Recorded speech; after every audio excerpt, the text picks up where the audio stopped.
Head lines आपने जानी, एक बार फिर से बात करेंगे। इस्लामाबाद मुज़ाकरात के दूसरे दौर के लिए अमरीकी वफ्द कल पाकिस्तान पहुंचेगा।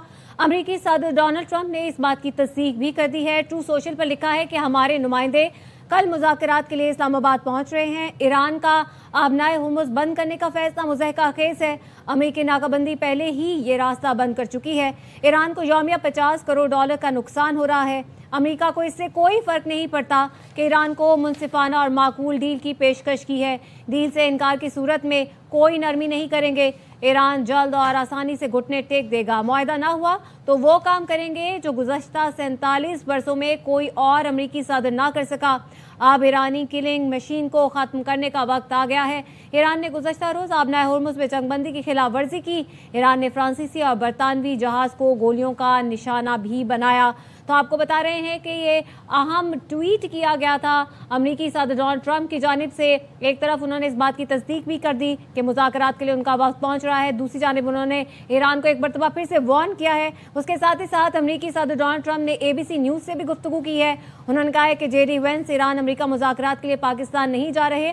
अहम मामलात के बायस नायब सदर वक्त की क़यादत नहीं करेंगे। अहम डेवलपमेंट ब्रिगेडियर रिटायर वकार हसन साहब ने हमें ज्वाइन किया है। वकार हसन साहब, बहुत शुक्रिया आपके वक्त का। बड़ी पेशरफ्त हुई है। मुज़ाकरात के दूसरे दौर के लिए अमरीकी वफ्द कल पाकिस्तान आएगा, लेकिन JD वेंस इस मुज़ाकरात के वफ्द में शामिल नहीं होंगे। आप इस डेवलपमेंट को कैसे देख रहे हैं?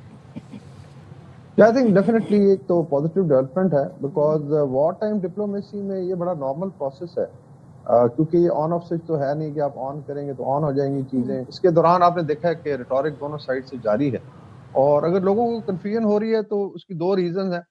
एक तो पाक भारत जब टकराव था लास्ट ईयर, अभी तक रिटोरिक चल रहा है। सो मतलब आप मोदी मीडिया को देख लें, इनके जो वज़रा है उनके स्टेटमेंट देख लें, तो एक तो ये नॉर्मल है जब हॉस्टिलिटी हो। दूसरा जो ट्रम्प साहब की डिजिटल डिप्लोमेसी है वो भी आई थिंक तजियाकारों के लिए भी और न्यूज़ पसंद के लिए बड़ा मुश्किल है इसको डिसाइफर करना। लेकिन दो तीन इंडिकेटर्स हैं। एक तो आई थिंक जब फील्ड मार्शल सैयद आसिम मुनीर का विजिट हुआ, वो 3 दिन ठहरे, ये बड़ी गैर मामूली ऑडेशियस डिप्लोमेसी थी, और उसमें वॉर जोन में रहना, और साफ ज़ाहिर है 3 दिन he was meeting with top leadership military और जो पॉलिटिकल है, इंक्लूडिंग वो गए जो खातूनबिया हेडक्वार्टर। ये आई थिंक बहुत बड़ा ट्रस्ट था ईरान का। तो उस लिहाज से उसके बाद कुछ सिंगलिंग हुई है, उनकी भी बातचीत हुई है प्रेसिडेंट डोनाल्ड ट्रंप से। उसके बाद फिर आपने देखा कि सेकंड राउंड जो है उसकी तरफ गए हैं। मेरे ख्याल में जो चीज़ें थी लास्ट टॉक्स पे, जो ऑफर्स थी दोनों तरफ, वो डिस्कस हुई and they have been ironed out with the help of Pakistan, उसकी लीडरशिप। और अभी नाउ वी आर एंटरिंग जो इसको कहते हैं कि एक डिसाइसिव फेज की तरफ जा रहे हैं। बाकी ज़रूरी नहीं है कि हर दफ़ा जो है वाइस प्रेसिडेंट या प्रेसिडेंट ही आए। स्टीव विटकॉफ इवन जो रशिया यूक्रेन वॉर है उसमें भी प्रेसिडेंट ट्रंप के एनवॉय रहे हैं, और ज़्यादातर कॉन्फ्लिक्ट्स में वही जाके लीड करते हैं। आई एम श्योर ईरान वाली साइड जो है उन्होंने भी काफ़ी चीज़ों पे एग्री किया। एक और अच्छी खबर है कि ईरान ने जो अपने नॉर्थ वाले एयरपोर्ट्स हैं उनको खोल दिया, स्पेशली जो मशहद का है, विच इंडिकेट्स कि उधर नॉर्मल चीज़ें हो रही हैं, बिकॉज अभी तक कोई एयरपोर्ट उनका मशहद फ्लाइंग के लिए नहीं खुला। तो इसका मतलब कुछ उधर भी उनको तसल्ली है कि आहिस्ता आहिस्ता लाइफ जो है नॉर्मलसी की तरफ आएगी। बाकी एक स्ट्रॉन्ग मैसेज है दोनों पार्टियों की, चाहे वो हमारे ईरानी भाई हैं या अमेरिकन हैं, कि world can not remain frozen because of ये नहीं वर्ड टू दैट इफेक्ट के भी आप नाज नखरे बर्दाश्त करेगा। दुनिया ने आगे चलना है। This war is affected 8.2 billion people. Trump साहब का अगले महीने विजिट आ रहा है चाइना का, वो इफेक्ट हो सकता है। Reason is fed up of this war, और अभी जो नई अरेंजमेंट हो रही है उसमें शायद फिर इन चीज़ों की स्पेस बिल्कुल नहीं रह जाएगी।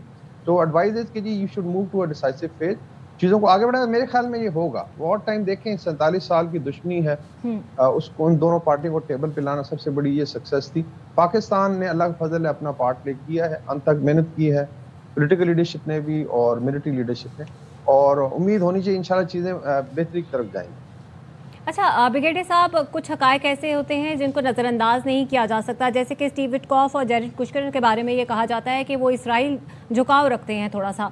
आप क्या समझते हैं, जैसे कि कुछ तजियाकार ये कह रहे हैं कि इससे मुज़ाकरात में कुछ हद तक चेंजेस आ सकते हैं, कुछ चीज़ें स्पॉइल हो सकती हैं, आप इस बारे में क्या कहते हैं? ये देखिए, जो ज़ायनिस्ट लॉबी की जो कैपेसिटी थी टू बी स्पॉइलर, वो उसमें बहुत ज़्यादा डेंट है, और ये बड़ा ज़रूरी है कि इसको थोड़ा सा आप जायज़ा ले लें कि वॉर से पहले क्या थी। जो ओमान में मुलाकात हुई, आई थिंक ये दोनों थे। तो इट मीन्स कि अगर आप समझते हैं कि ईरानियन लीडरशिप जो है वो इतनी नईव है या उनको नहीं पता इस चीज़ का, वो are dealing with them for last JCPO के टाइम से वो लगे हुए हैं, 2015 से। تو دے آر ویری کلیئر. باوجود اس کے اگر ہوتی ہے ملاقات جو ہے, اور ابھی بھی جو وفد آیا تھا پاکستان میں بھی اس میں بہت بڑی ٹیم تھی اور اس میں IRGC کی ممبرشپ بھی تھی, سو دونوں طرف سے ہارڈ لائن سٹانس بھی ہے. لیکن میرے خیال میں اس چیز کو صرف اس بات پہ لیٹ سے کنکلوڈ کرنا کہ شاید کوئی دونوں طرف سے نیت کا فقدان, ایسا نہیں ہے. وار ٹائم ڈپلومیسی میں ایسا ہی ہوتا ہے. وائس پریزیڈنٹ کا ہر دفعہ آنا بھی بنتا بھی نہیں ہے, مطلب ادھر should have been up graded یا ابھی ٹیکنیکل اس کی بات چیت ہوگی. باقی جو ہے یہ جو وار ٹائم نیگوسیشن کا ایک پورا پروسیس ہے. پہلا کام ہے پاکستان نے کیا کہ آپ نے چیزوں کو ٹھنڈا کیا اور آپ ان کو بٹھایا. پھر دین دیر از اے کائنڈ آف آپ کہنے پریشر ٹیکٹکس فیز, کچھ لوگ اس کو بلیک میلنگ فیز کہتے ہیں, جو نظر آ رہی ہے. اب تیسری فیز ہے کہ یو گیٹ ٹوگیدر اگین اور پھر چیزیں جو ہے آگے چلتی ہیں. میرے خیال میں یہ جو ہے آئی تھنک اس کو زیادہ ایمفسائز کرنا کہ کون آ رہا ہے, this is not important. Main thing is کہ اسلام آباد 2 از ہیپننگ اور یہ پاکستان کے لیے بڑے اطمینان کا باعث ہے. باقی ایک اور میرا ہے کہ پاکستان نے کوئی ٹھیکہ نہیں لیا ریجن کا کہ جی کوئی ہمیں ہی بہت ہے. Basically we did it for Islamic world کہ بھائیوں میں لڑائی, we did it for regional peace. اس میں ڈیفینیٹلی پاکستان کا بھی اپنا انٹرسٹ ہے. And then entire world has endorsed. آج آپ سروے کرا لیں پاکستان کو پوری دنیا میں اگر ووٹنگ ہو تو 99% ووٹ پڑے گا. دوسرا جو زائنسٹ لابی کی کیپیسٹی تھی ٹو ڈینٹ شرارت بازی کی, کیوس کی, وہ پوری طرح چیلنج ہوئی ہے. ایون ود ان US لوگ کہہ رہے ہیں جی کہ اسرائیل کی وجہ سے آپ اس لڑائی میں گئے یا نیتن یاہو کی وجہ سے, اور اس میں بڑا نقصان ہوا ہے. اسرائیل خود جو ہے وہ زخم چاٹ رہا ہے, اس کا ملٹریلی بڑا لاس ہوا ہے.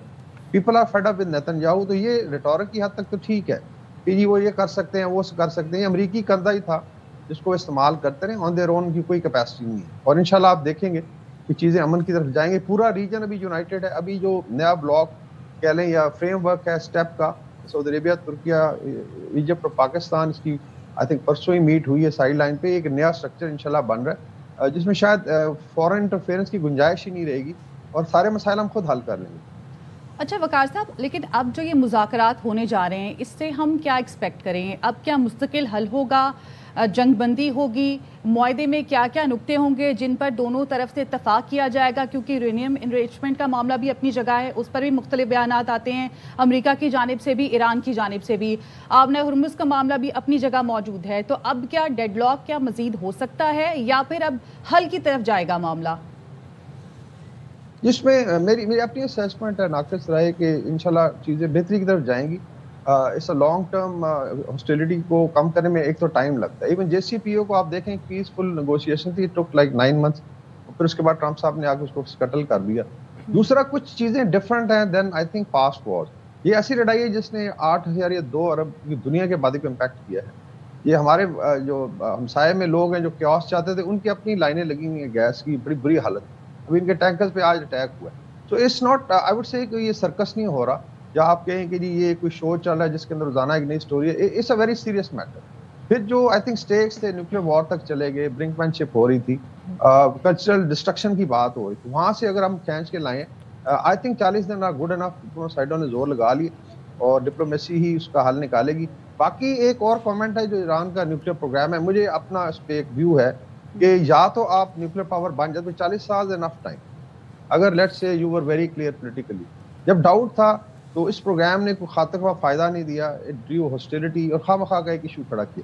40 سال میں 450 کلو گرام یورینیم افزودہ کرنا میرے خیال میں یہ ایک فیوٹائل ایفرٹ تھی. تو اگر اس پہ کوئی کمپرومائز ہوتا ہے جس میں ایران کو پورا لیوریج ملتا ہے, دے بیکم مین اسٹریم, تجارت ہوگی, ان کی گیس پائپ لائن چلیں گی, they will get in trillions of dollar, جن کو فائدہ ہوگا, ریجن کو بھی ہوگا. تو شاید I think there is an understanding. باقی اس کے طریقے ہیں, it could be IAEA safeguards ہیں, رشین نے آفر کی ہے, کچھ لوگ کہہ رہے ہیں شاید پاکستان کو دینے کو تیار ہوں گے, آئی ڈونٹ نو. کیونکہ ایک پریسٹیج کا مسئلہ ہے IRGC کے لیے. صاف ظاہر ایک پروگرام کے ساتھ آپ اٹیچ رہے, پبلک کو آپ نے کنونس کیا جی کہ یہ بڑا اسینشیل ہے, اور ابھی اس سے پیچھے ہٹنا ان کے لیے پولیٹیکلی ذرا مشکل ہوگا. لیکن diplomacy is the art of possible, اس میں یہی چیزیں سالو کی جاتی ہیں. باقی اسٹیٹ آف ہرمز پہ بھی اگر دیکھیں انٹرنیشنل لا کے تحت چیزیں بڑی ڈفرینٹ ہیں. لائک اگر سویز کینال ہے تو وہ ایجپشین ٹیریٹری سے گزرتی ہے, وہاں پہ ان کے رائٹس ہیں.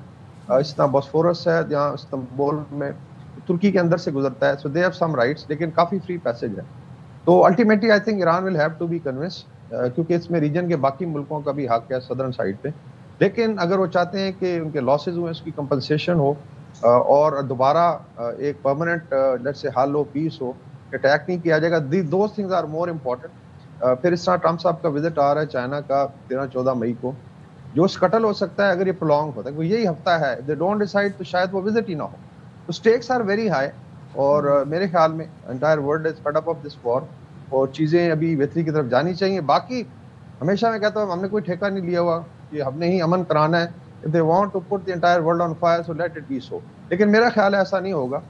इतने इंटेलिजेंट लोग हैं, दे अंडरस्टैंड के वॉर से निकला कुछ भी नहीं है, अल्टीमेटली इट्स डिप्लोमेसी। अच्छा वकार साहब, इसी सूरत हाल पर CNN रिपोर्ट कर रहा है कि अमेरिका ईरान मुज़ाकरात कामयाब हुए तो अमेरिकी और ईरानी सदर मुआहदे पर दस्तखत करेंगे। CNN की जानिब से ये रिपोर्ट किया जा रहा है कि अमेरिका ईरान मुज़ाकरात कामयाब हुए तो अमेरिकी और ईरानी सदर मुआहदे पर दस्तखत करेंगे। वकार साहब, यानी कि अब मुआहदा होने जा रहे हैं, ये जो इस्लामाबाद में मुज़ाकरात होने जा रहे हैं इसके अंदर, और फिर अगर ये मुआहदा हो जाता है तो अमेरिकी ईरानी सदर दस्तखत करेंगे, तो क्या वो पाकिस्तान आके दस्तखत करेंगे? सूरत हाल क्या बनती नजर आ रही है आपको, और मुआहदा अब कब होने जा रहा है? ये वही मैं कह रहा हूँ कि इसमें ऑनेस्टली ये चूंकि डिजिटल डिप्लोमेसी है कि एक्स के ऊपर या ट्विटर के ऊपर सारी पॉलिसी चल रही है, इट्स रियली डिफिकल्ट कि आप सही तरह कमेंट करें। बट आई फील कि जो फील्ड मार्शल जब गए हैं सैयद आसिम मुनीर और 3 दिन रहे हैं, this was unprecedented, it was very bold audacious move into a war zone. वहाँ पे आप जाते हैं, यू मीट एवरीबॉडी, और उसके बाद आई थिंक उनकी बातचीत भी हुई है ट्रम्प साहब के साथ, तो काफ़ी सारी चीज़ें मेरे ख्याल सेटल हो गई हैं। वॉर टाइम रिटोरिक देखें ये चलता रहेगा, बिकॉज सब ने, उन्होंने मागा क्राउड को खुश करना है, ईरान ने अपने लोगों को खुश करना है। तो लेकिन जिस तरह ईरान ने भी ये स्पेस खोली है नॉर्थ में मशहद एयरपोर्ट, इसका मतलब है चीज़ें काफ़ी सेटल हो चुकी हैं। और अगर CNN की ये हिंट है तो शायद जो है चीज़ें उस तरफ जाएं और ये बड़ा खुश आइंद होगा। This could be a historic breakthrough. आपको याद होगा जब इस्लामाबाद 1 हो रहा था तो तब भी काफ़ी डाउट्स थे, स्पेशली जो डिट्रैक्टर्स हैं, सहूनी लॉबी है, भारतीय हैं, फिर हमारे काफ़ी माशाल्लाह यहाँ पाकिस्तान के अंदर भी लोग हैं जो हमेशा खुश होते हैं पाकिस्तान को लेट्स से नेगेटिव प्रोजेक्शन जब हो तो दे विल बी डिसअपॉइंटेड। और उस वक्त भी इसी तरह रेटोरिक था।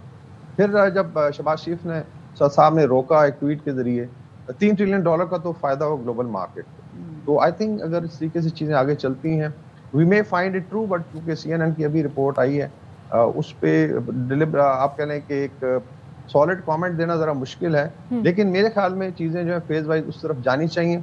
क्या यहाँ पे सारा कुछ तय होता है या कहीं और होगा, दिस वी हैव टू सी। ठीक है। अच्छा ब्रिगेडियर साहब, एक चीज़ बड़ी इंपॉर्टेंट है, वो ये कि जिस तरह के हमने देखा कि लेबनान के साथ जो जंगबंदी हुई उसके अंदर अमेरिका मीडिएटर था और अमेरिका दरमियान में रह के मुज़ाकरात हुए और कुछ हद तक कामयाब भी हुए, लेकिन हमने फिर देखा कि वहाँ पर फिर से जंगबंदी की खिलाफ वर्जियाँ शुरू हो गई, उसी तरह से वहाँ पर बमबारी की जा रही है। तो अब ईरान को भी एग्जैक्टली सेम यही कंसर्न्स होंगे, यकीनी तौर पर होंगे। तो आप क्या समझते हैं कि अब अमेरिका के पास ईरान को देने के लिए क्या है, किस तरह से श्योरिटी देगा अमेरिका ईरान को कि उसके बाद अगर जंगबंदी हो जाती है, मुआहिदा हो जाता है, तो फिर से वही सूरत हाल पैदा नहीं होगी? आई थिंक सबसे बड़ा यही सवाल है। लेकिन ये वॉर टाइम से पहले डिफरेंट थी एनवायरनमेंट, वॉर के बाद बड़ा फर्क पड़ा है। जिस तरह भी बात हो रही है कि this war is affected the entire world, directly या इनडायरेक्टली कोई घर नहीं कह सकता कि हमें फर्क नहीं पड़ा। Even America is affected, like California में शायद $5 से $6 पे चला गया था गैलन जो है। और सो साफ है वो भी हमारी तरह के लोग हैं, everybody not very rich. Bharat में आप देख लें बहुत बुरी हालत। इस तरह से इसराइल का अपना जो डिप्लोमेटिक आप कह लें कैपिटल था वो बुरी तरह डेंट हुआ है। तो ये जो ज़ायनिस्ट लॉबी, इनकी तो एक दायवा पॉलिसी रही है, they believe in killing people. देखें 1.5 लाख फलस्तीनी शहीद हुए हैं, जिसमें सुना है कि हज़ारों लोग की डेड बॉडीज जो हैं वो बरिड है अभी रुबल में, 30,000 खवातीन शहीद हुई हैं। And they think they will get away with it. मतलब ये दुनिया है, ठीक है, कोई जंगल तो नहीं है, दे विल हैव टू पे द कॉस्ट। और यही कॉस्ट आई थिंक वो लास्ट उनके शॉट्स हो सकते हैं कि लेबनान पे कर दी, बिकॉज ये कमजोर इलाके हैं, वनस के इश्यूज हैं, वहाँ पे अनसर्टेनिटी है, तो उसका ये फायदा उठाते हैं। सही है वकार साहब, साथ ही रहेगा